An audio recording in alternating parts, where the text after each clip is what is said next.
Welcome to Ningguo in Anhui, Xuancheng City. This is a place where residents can enjoy the highest modern living amid a wonderful natural background. It's abundant in natural resources as well as beautiful scenery. And I can't wait to show you more. Hi, I'm Katrina Yu and welcome to Travelogue. Ningguo is located in the east of Xuancheng in Anhui province, close to neighboring Zhejiang province. It's just an hour's drive from the nearest high-speed railway station in Jixi. Ningguo is a county-level city and a thriving commercial center. Thanks to a number of manufacturing industries, including rubber products and new energy technology, Ningguo is pretty prosperous. It's also something of a trading and transport hub, connecting several cities and counties in Zhejiang and Anhui. Ningguo was founded at the time of the Eastern Han Dynasty, almost 2,000 years ago. The name, first recorded in the I Ching or Book of Changes, means land of peace and tranquility. With its striking mountain scenery and mild subtropical climate, Ningguo is pretty pleasant to visit at any time of the year. Ningguo's population is around 400,000, who seem to enjoy a serene lifestyle, probably something to do with the lush surroundings. On our first morning, we catch up with some locals lining up for a Ningguo breakfast favorite, baba, a tasty fried pancake packed with a variety of fillings. But that's not the only specialty here, and certainly not the most famous.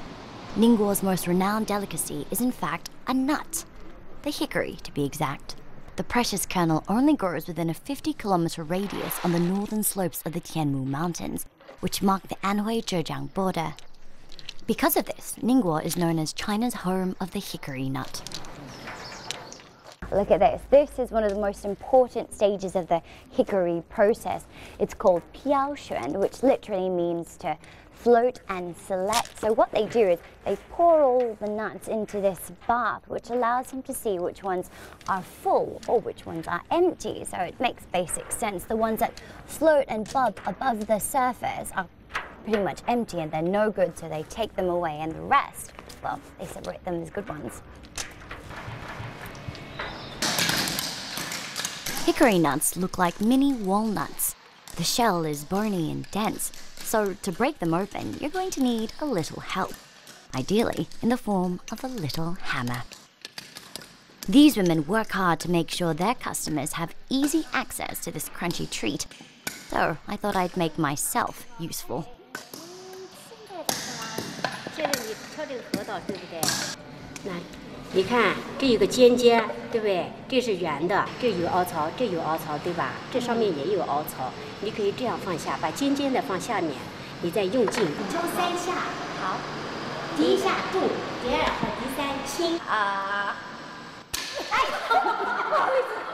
bit overconfident, I think. Dangerous is a voice. Maybe helmets would be more appropriate with me around. Clearly, these women know no fear because they let me have another go.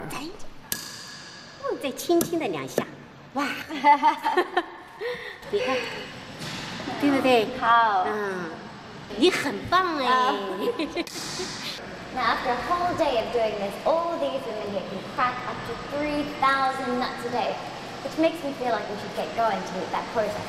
好的，走，可以预备，开始。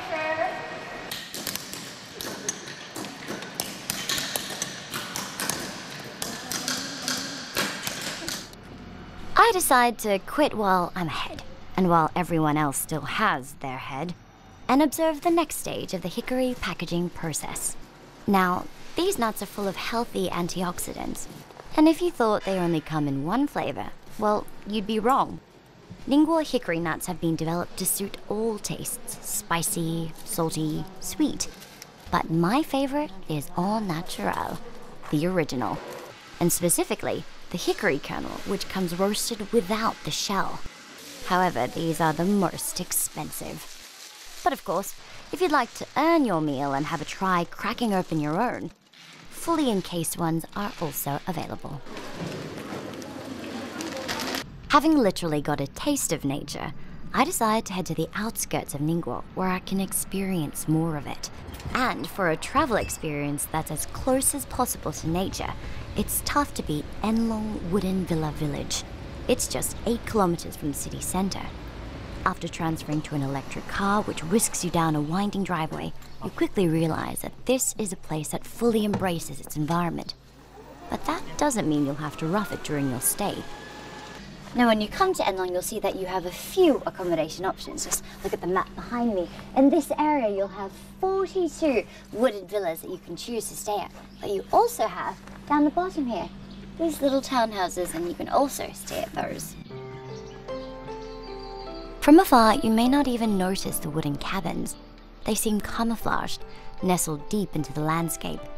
And that's on purpose. Guests here are meant to live at one with nature, not separate from it. The villas are charming in their design and constructed from natural materials, but equipped with modern comforts. They range from 600 to 1,000 kuai a night, with some large enough to accommodate whole families. But those who stay here no doubt spend most of their time outdoors. What I think is most special about Enlong is its story. It's hard to imagine, but this place was once barren mountains. That was before founder Mr. Li Xian quit his job in the local forestry service in 1994. He had a vision of what the sparse piece of land could be. 20 years later, and Enlong is a lush refuge, not only for people, but for a variety of wildlife too.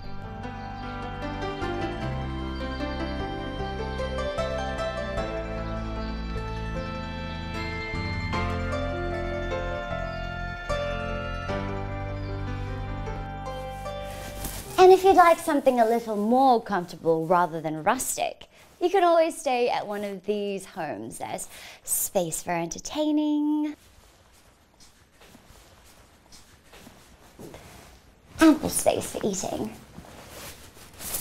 and 2 bedrooms, including a very cozy looking master bedroom over here.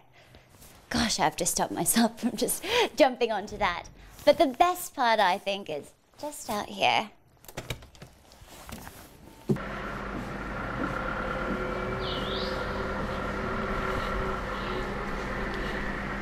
And undoubtedly, the best part about this house is, well, that view. That's not your everyday backyard, is it? And if you can't bear to leave it, which you might not be able to, you don't have to. You can actually buy one of these villas to own as your own.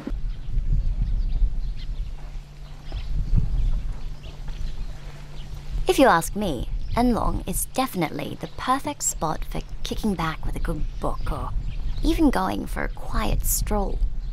There are lots of vantage points from which to take in the stunning views.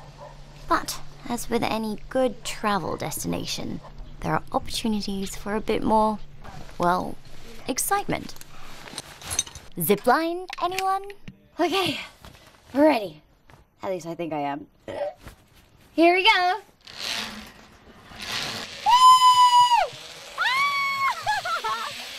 Oh my gosh, here we go.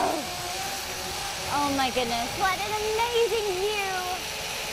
And what a gorgeous day for this also. You know what would make this even better? Look, no hands.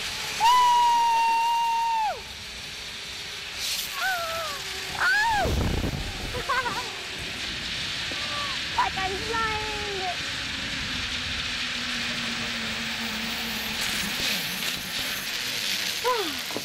Well, if I could do that every morning, I don't think I'd need a cup of coffee to keep me up. Up next, a cycling route with an extraordinary backdrop. And I get a chance to catch a very fresh lunch. Yay!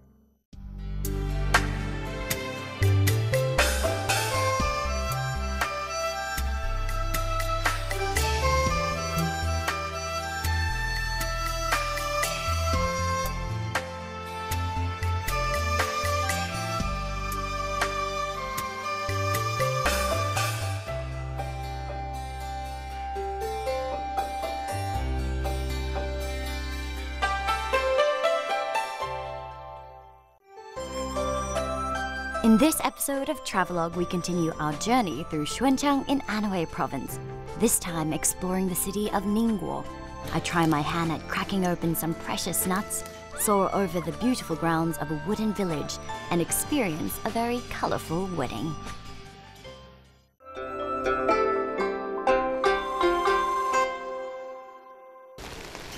Now we're all set to get ready and go to Qinglong Lake. Ready? Let's go! Woo! We're cycling through Tan, 17 kilometers west of Ningguo city center. Even during wet weather, the scenery is incredible. This club of avid cyclists have cycled together all over China, even as far as Tibet. But it's easy to see why this remains one of their favorite routes.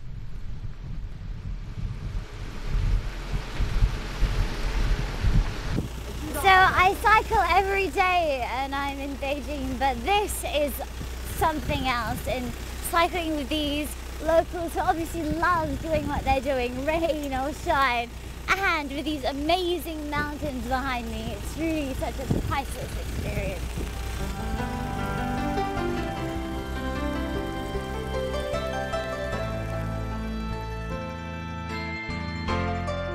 Living in such a wonderful place, it's little wonder the locals enjoy such an active and healthy lifestyle.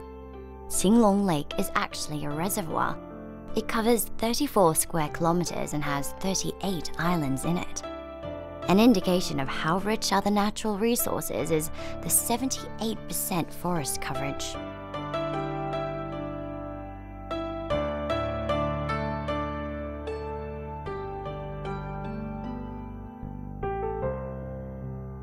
So we've had some amazing food since we've been here in Anhui, and right now I'm going to get taught how to catch my own. We're gonna go fishing.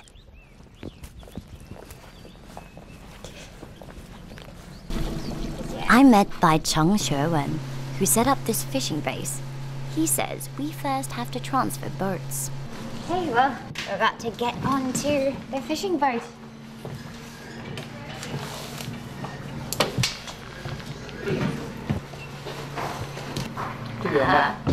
How? Yeah, so this is a boat made for just 2 people, and you see a comfortable blue seat and a 360-degree view of the lake. Gosh. Okay, be careful because this moves really easily. Mr. Cheng runs one of the few large-scale fishing facilities of its kind in China. The type of fishing done here is called lure fishing and is also popular in the US and Europe. It uses fake but lifelike bait to catch the fish. 2种饵料就是，它分为一个软虫，对，这是硬饵，硬的，分2种饵。Two different types. This one is quite solid actually. 然后还有不同形状的饵。它这种啊，就在漂到水面的，沉不下去的这种。这个火。它更摆动啊，然后它就像一条快要死的小鱼啊，它就去诱惑这个鲈鱼来抓它吃。这是块大。哇，大！ Oh, look how big that one is now. I think if you use this, you're definitely hoping to catch a very, very big fish. 它的这个尾巴是 T 型的。它下去之后，像小鱼一样游，它摆动。好想真的哈，好，这个是最好的。对，这个你扔下去之后啊，要给它下沉。好。下沉到水底的时候，然后轻轻的拖动。好。然后有鱼咬钩的时候啊，你那个竿儿哈有感觉的。好。先把这个线贴近这个位置。好。然后就把这个保险打开，然后2个手这样扔出去。 然后还有关上好。对。So the idea is to let it float to the bottom a little, and then to bring it back in.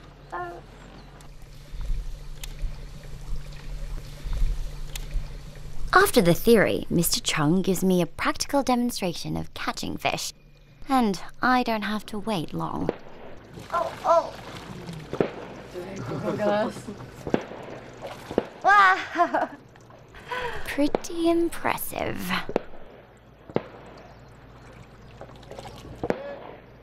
One of the advantages of lure fishing is that while you enjoy the sport, the fish you catch can be set free relatively unhurt.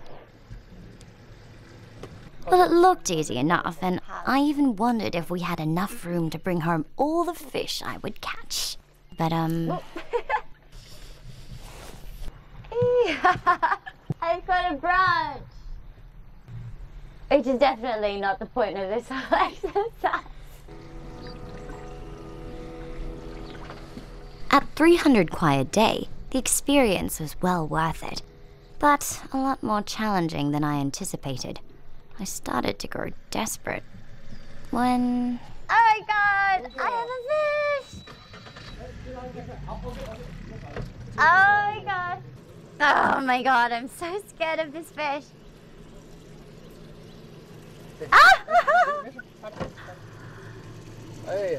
Okay, so there you have it. I finally fished a fish. I finally got a fish. And wow, look at that. It's a pretty big one. That is by far the biggest fish I have ever caught. And although he's not so excited to be here, I'm excited for him to be. Oh, you poor thing. Yay! Poor thing indeed. But at least now we can get started on lunch. Mr. Chung's facilities include a floating kitchen where you can turn your catch into a feast almost immediately. And don't worry if you're not a star in the kitchen, because this chef knows exactly what he's doing.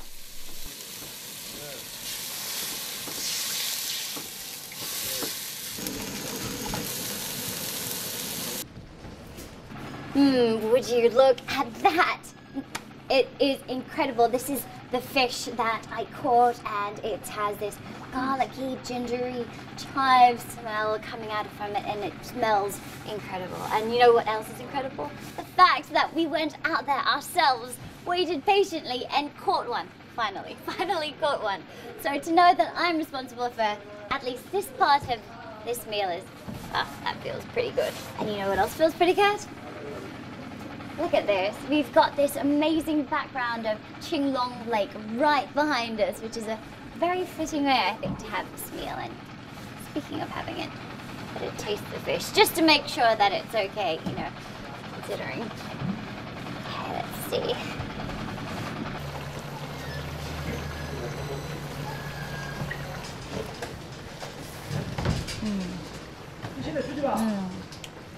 Now that is the freshest fish I have ever tasted.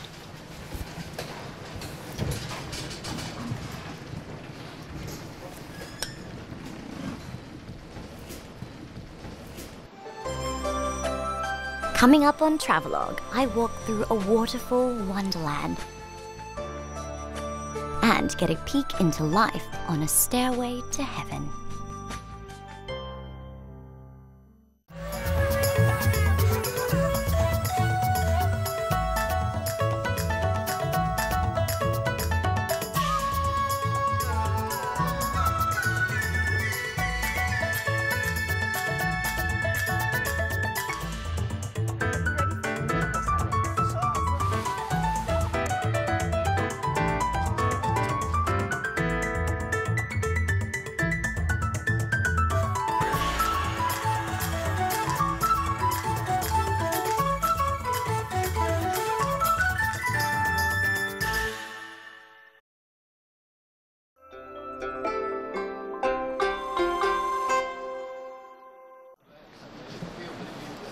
Our next stop is Xialin, an area 29 kilometers southeast of Ningguo, which is famous for its waterfalls.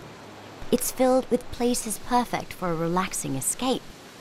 And there's something particularly soothing about the sound of running water.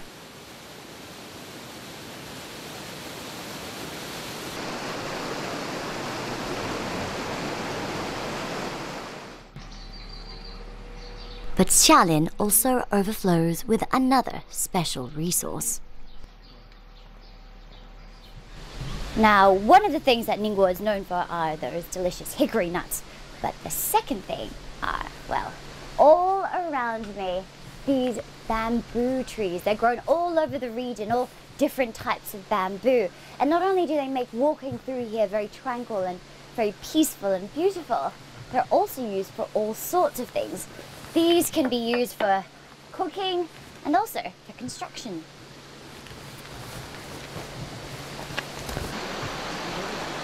Speaking of cooking, we all know that bamboo is a common ingredient in Chinese cuisine. But did you know that it's common in these parts to make practical use of it in the cooking process itself? This dish being prepared is called zhu tong fan, or bamboo rice. Here, the bamboo acts as a kind of tube-like oven, and inside is a sticky, savory concoction of preserved pork and beans. A steaming treat to give you enough energy for your next adventure.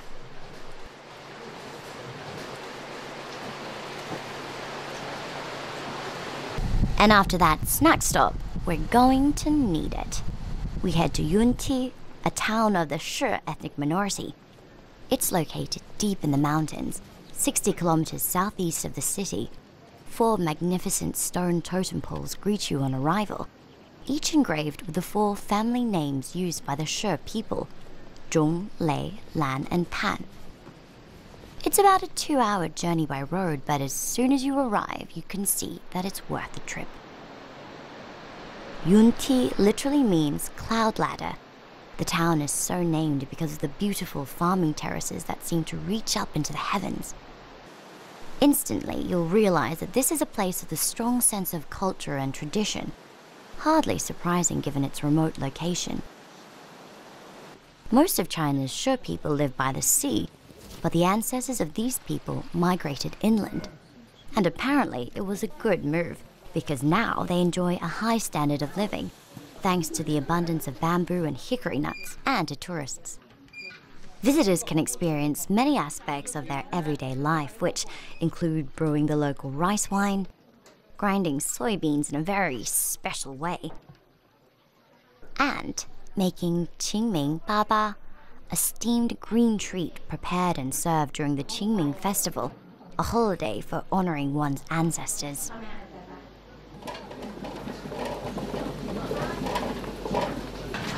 Oh, wow, look at that. You can even try your hand at harvesting bamboo shoots. 那我们今天到这里来挖吧，这里的笋比较多。好啊，我来教你怎么挖笋。这个泥土旁边把它弄空一点啊，把它弄空一点，然后是这样下去。这样在下面。拿它这个东西它连牢竹编的，把它弄断。啊好。像这个高一点、比较长得粗一点的可以挖了，像这种，要不你试试看。再这样弄过去一点啊。哎，就这个位置下去，再用力点就能出来了。哎，行 ，OK。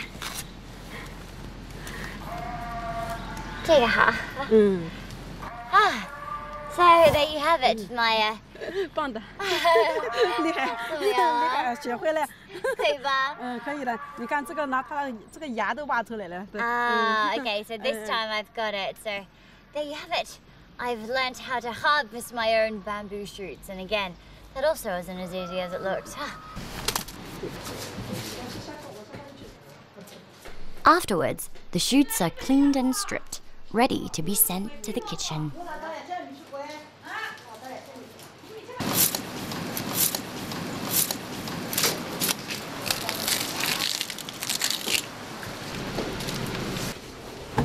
And welcome to Travelogue's Tastes of China, and we have right in front of us the different cuisine of the Yunti Shi minority town. Right here we have a bamboo dish which is stewed with a type of pork. Over here we have another bamboo dish which is cold and served a bit crunchy but by itself. And here we have the young bamboo shoots served with some fried eggs and a bit of chive. And lastly, we have that exciting tofu dish which is served unlike any other in China. Well, there you have it, 4 delicious dishes that I helped contribute to myself. That was definitely something worth drinking to. And luckily, I have with me a special Sure Minority red wine, which is a bit sweet and, well, it's much stronger than it tastes, so you've got to be careful when sipping this. And with a full stomach, we're ready for a wedding. A traditional Sure Minority celebration. These bridesmaids are setting a singing challenge for the groom and his best men.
It seems the groom has got the green light and is finally allowed through.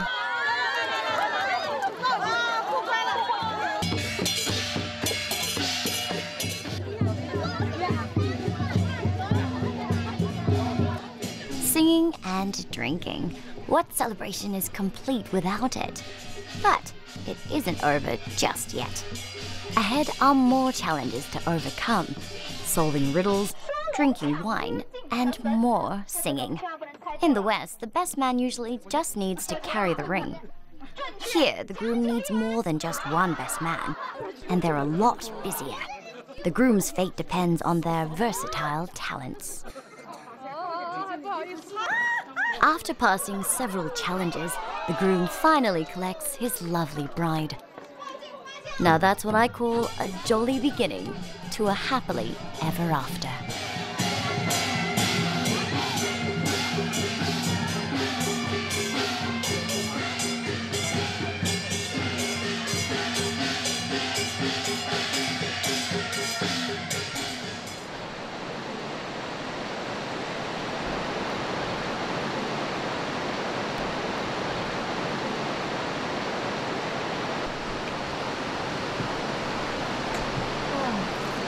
Well, we've come to the end of our journey through Ningguo in Xuancheng, Anhui, and what a wonderful time I've had here. This is a place that is blessed with amazing food and beautiful scenery. But I think the thing that's left the biggest impression on me has been its people. They're so warm and so friendly that no matter the weather, be it sunshine or indeed misty, drizzly rain, I think you'll be put in the best of the moods, and that really is something worth coming to see. I'm Katrina Yu, thank you for watching Travelogue, and I'll see you next time.